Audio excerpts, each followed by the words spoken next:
Selamat datang di channel Cerita Cinta. Channelnya cerita cinta romantis.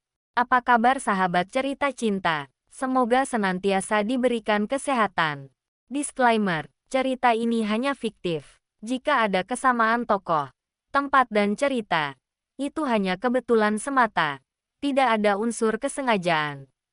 Sebelum lanjut mohon dukungannya dengan like dan subscribe dulu. Suamiku dilamar janda kaya bagian ke-35. Sejak aku memilih meninggalkan restoran Bu Ajeng, aku sudah putuskan bahwa aku tidak akan pernah mau balik lagi ke sana. Dia tak akan pernah mempunyai tukang masak sepertiku lagi. Sikapnya yang selalu merendahkan dan menuduhku yang tidak-tidak itu akan aku balas. Sudah cukup aku diam selama ini. Bila perlu aku ambil anaknya. Kepalang tanggung. Sekalian saja basah. Sudah cukup aku dihina dan disakiti selama ini. Bahkan Mas Sigit dan keluarganya pun akan aku lawan bila masih berani mengganggu hidupku. Cukup sudah. Pengalaman pahit saat menjadi istri Mas Sigit tak akan pernah terulang dalam hidupku untuk kedepannya.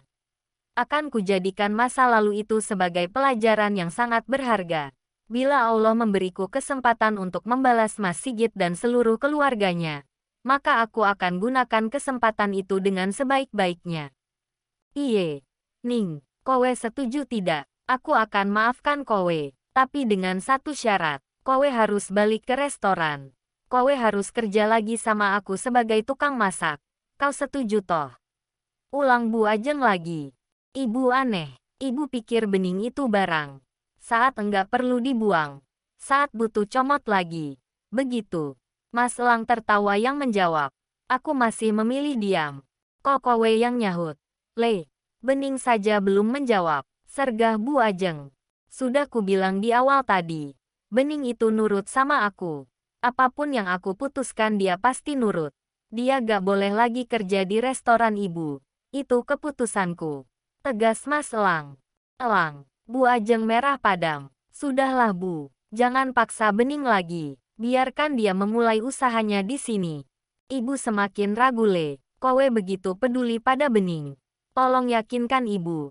Le, kowe ndak cinta sama bening kan? Alah. Kok itu lagi yang ibu tanya?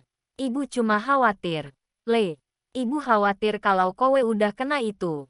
Petik 2. Kena apa? Kena pelet bening lagi. Astaga. Ibu, sudahlah. Aku semakin muak sama ucapan ibu. Pemikiran ibu sempit. Kalian pergi. Tolong, kamu juga. Dayat, kau pengkhianat. Tahu enggak? Jangan pernah ku tengok lagi kau kalau aku tidak memanggilmu. Paham? Pergi semua. Pergi. Baiklah. Kali ini ibu mengalah. Tapi kowe denger. Yo, Le. Ibu akan sumpahi rumah makan bening enggak laku. Dia pasti akan terpaksa pulang kampung. Itu doaku. Itu sumpahku. Ingat, kata Bu Ajeng terlihat sangat emosi. Astaga. Ibu, sergah Mas Elang kaget. Tapi aku tidak. Justru aku semakin mantap dengan tekadku. Bu Ajeng sudah menelanjangi dirinya. Dia sudah menunjukkan siapa dia yang sebenarnya. Dia tega bersumpah begitu kejamnya. Dia doakan supaya usahaku tidak laku saking bencinya padaku. Oke. Ibu jual pasti saya beli Bu Ajeng. Aku tak akan pernah ragu. Aku akan buat kau menyesali ucapanmu. Aku akan buat kau menjilat kembali ludahmu. Akan tiba saat di mana kau akan mengemis di kakiku. Cabut sumpah ibu. Bu, ibu tahu kan? Kalau doa atau ucapan yang tidak baik akan kembali kepada orangnya. Ibu tidak takut doa dan sumpah ibu itu akan balik ke ibu. Bagaimana kalau restoran ibu yang tidak laku? Cepat istighfar Bu. Mas Elang mengingatkan ibunya. Restoran ibu sudah terkenal, sudah punya nama yang begitu besar. Langganan tetap ibu juga sudah banyak. Tersebar hampir di seluruh kota ini. Ibu juga sudah menjalin kerjasama dengan semua kantor-kantor di kota ini. Restoran ibu akan tetap menjadi penyedia makan siang mereka. Jadi tak mungkin gak laku. Sedangkan bening, siapa yang mau makan di warung dia? Paling juga tukang beca, supir angkutan. Itu pun 1-2. Enggak bakal balik modal. Orang enggak akan mau makan di tempat yang tidak mereka kenal. Itu hukum dagang restoran. Jadi jangan bermimpi bakal laku rumah makanmu ini. Bening. Cukup Bu. Ya sudah. Ibu pergi. Kau juga harus pulang. Ibu tunggu segera. Perintah Bu Ajeng mendengus kesal. Mereka lalu pergi. Mas Lang terlihat masih kecewa dengan semua ucapan Bu Ajeng. Kalimat ibunya sukses membuat dia naik darah. Aku santai saja. Sebab aku yakin setiap manusia pasti akan diberi Allah rejeki masing-masing. Allah tak akan membiarkan anak-anakku kelaparan. Asalkan aku tidak pasrah dalam kemalasan. Aku toh sudah berikhtiar. Terima kasih Mas. Ucapku lirih pada Mas Lang. Saat mobil Kinanti dan mobil Bu Ajeng sudah menghilang dari pandangan. Pria itu tak menyahut.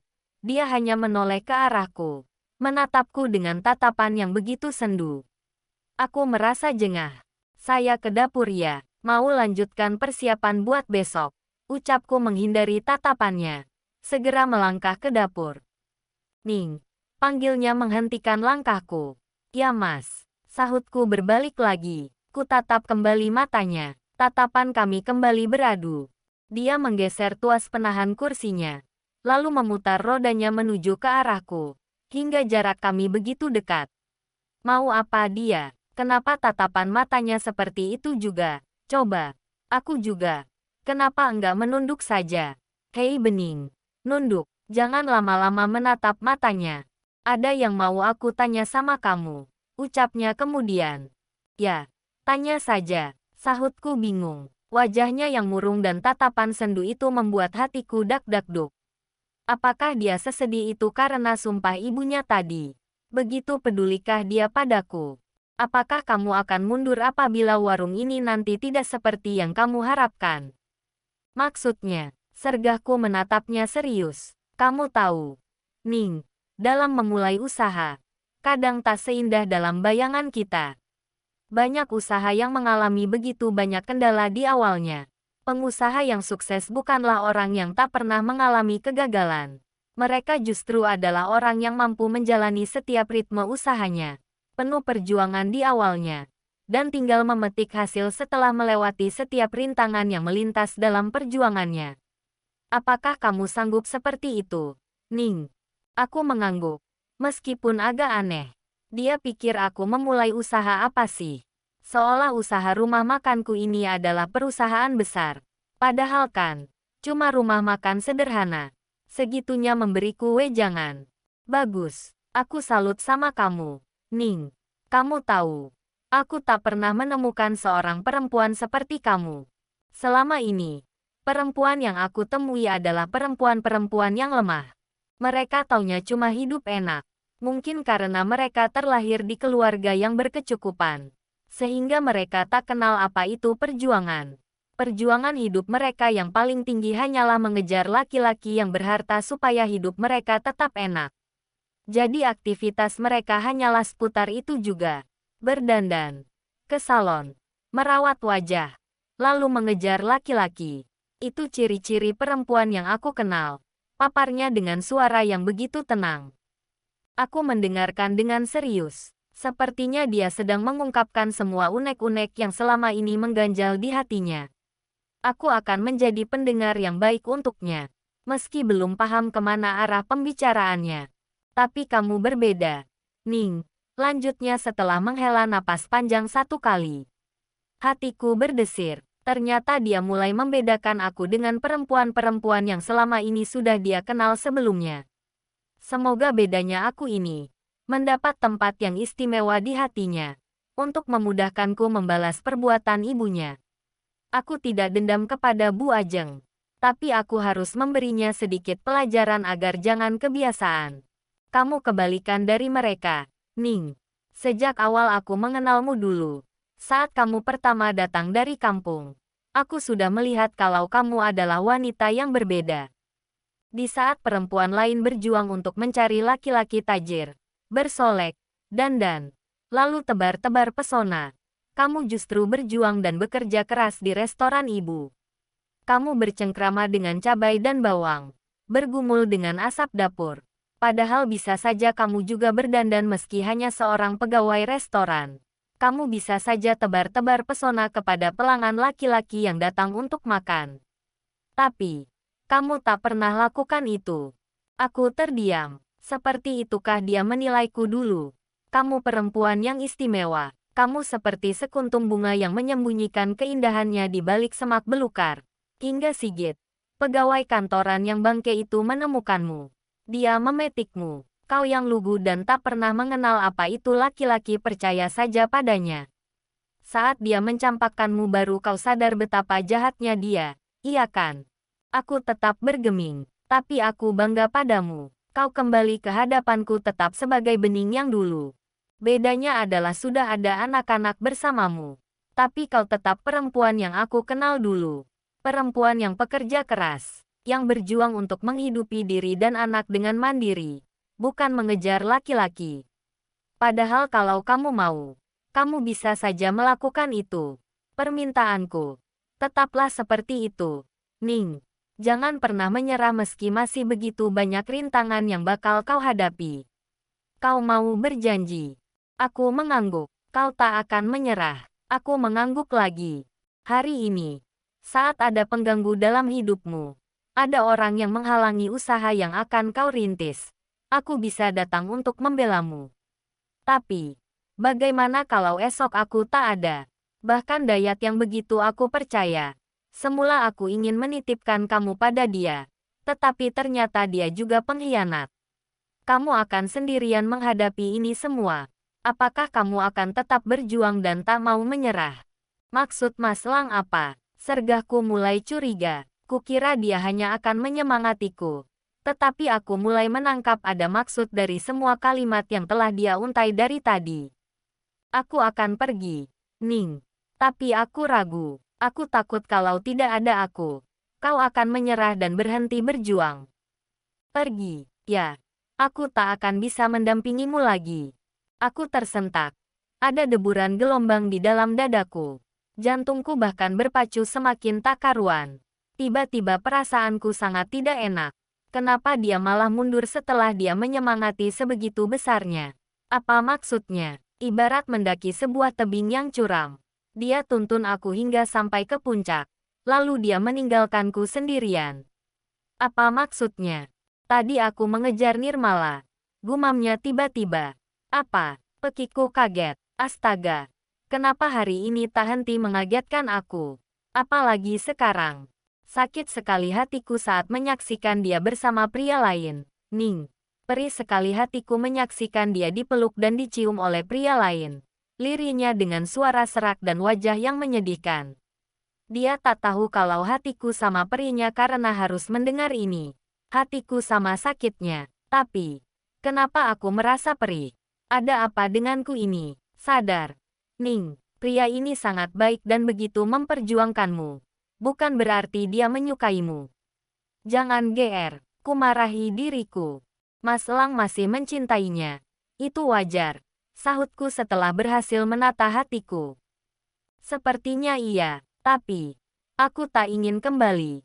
Ning, aku tak akan pernah kembali padanya. Meski aku akui aku masih sangat mencintainya. Aku akan berusaha melupakannya. Jalan satu-satunya adalah aku harus menghindari pertemuan dengannya. Aku akan pergi jauh. Jika aku bertahan di kota ini, besar kemungkinan aku masih akan bertemu dengannya. Aku tidak sanggup, Ning. Begitu ya, kuharap kau tetap berjuang meski tak ada lagi aku yang mendampingimu. Berjuang untuk anak-anak, kau mau kan? Jangan pernah menyerah. Ning, kau wanita hebat, kau kuat, berjanjilah bahwa kau akan baik-baik saja. Bagaimana aku akan baik-baik saja bila aku akan kehilangan penopang yang baru saja kutemukan? Siapa yang akan membelaku bila Bu Ajeng atau Kinanti datang? Siapa yang akan kutelpon bila ada perusuh atau warga yang mengusirku lagi seperti kemarin? Siapa yang akan? Kenapa sesedih ini? Kenapa aku merasa sangat takut dia tinggalkan? Padahal dia bukan siapa-siapaku. Kenapa aku merasa sendirian? Ning, ya Mas. Cepat aku menyahut, tetap dengan suara yang jelas. Meski hatiku beriak bak ada gelombang. Ada gempa di dalam sini. Ada kesakitan. Ada ketakutan. Ada, entahlah. Kamu sedih? Tidak, saya mendukung keputusan Mas Lang. Lakukanlah jika itu yang terbaik menurut Mas Elang. Aku janji akan terus berjuang demi anak-anakku. Mas Elang semangat ya. Semoga secepat Nai bisa melupakan Mbak Nirmala. Terima kasih. Aku mau menemui anak-anak. Mau pamit. Ya, pria itu mengarahkan kursi rodanya ke arah kamar. Nada dan Rara masih bersembunyi di sana saat kekacauan tadi. Pria tampan itu menyapa dengan suara riang. Ku dengar Nada dan Rara menyambutnya. Mereka terlibat perbincangan hangat setelahnya. Aku menghela napas panjang, mengumpulkan kekuatan, merayu hatiku yang masih teriris pedih karena akan kehilangan lagi. Kubujuk jiwaku untuk tetap kuat. Kuhipnotis pikiranku bahwa Mas Elang bukan siapa-siapaku. Dia hanya seseorang yang kebetulan bertemu lalu berpisah lagi. Aku bisa. Aku pasti bisa. Kuulas senyum untukku. Lalu mulai fokus untuk persiapan usaha rumah makan yang akan kubuka mulai esok pagi. Hati-hati di jalan. Sayang. Pulangnya bareng lagi ya. Hati-hati kalau nyeberang jalan ya. Nak. Yang bagus belajarnya. Cecarku saat Nada dan Rara naik ke sebuah angkutan umum.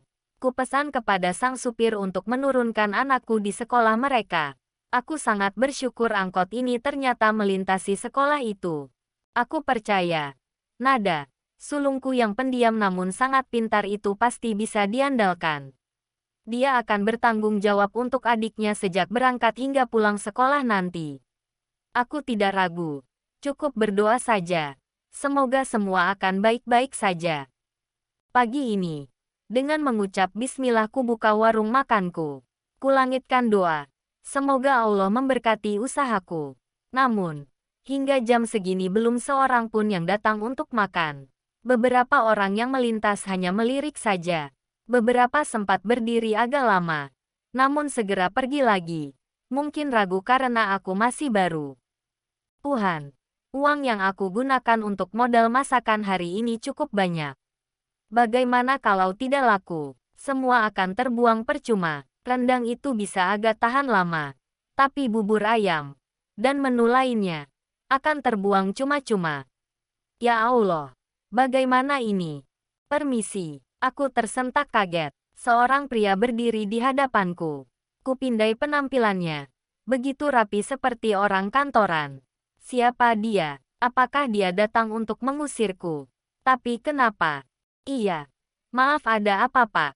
Tanyaku gugup. Ini warung Mbak Bening, kan? Ya benar. Saya salah apa ya, Pak? Tidak ada salah, Ibu. Saya dengar Ibu ada jual bubur ayam spesial. Oh iya. Apakah ada yang salah? Tidak, Mbak. Kenapa Mbak seperti trauma begitu? Hehehe. Saya justru mau pesan 80 porsi. Bisa. 80 porsi. Sergahku melonjak bahagia bukan kepalang. Iya, Mbak. Bos kami dapat proyek besar. Mau traktir semua karyawannya sarapan pagi gratis. Tolong buatkan ya Bu. Segera. Iya Pak, segera. Ampuni aku ya Allah. Aku sempat meragukan anugerahmu. Ternyata engkau begitu baik. Engkau kirimkan rejeki untukku dengan cara yang tak kusangka-sangka. Tapi, dari mana orang kantoran ini tahu aku jual bubur ayam? Dia juga tahu namaku. Aku toh tidak memasang pamflet di depan. Jangan-jangan. Mas Elang, Mas. Kamu. Bersambung.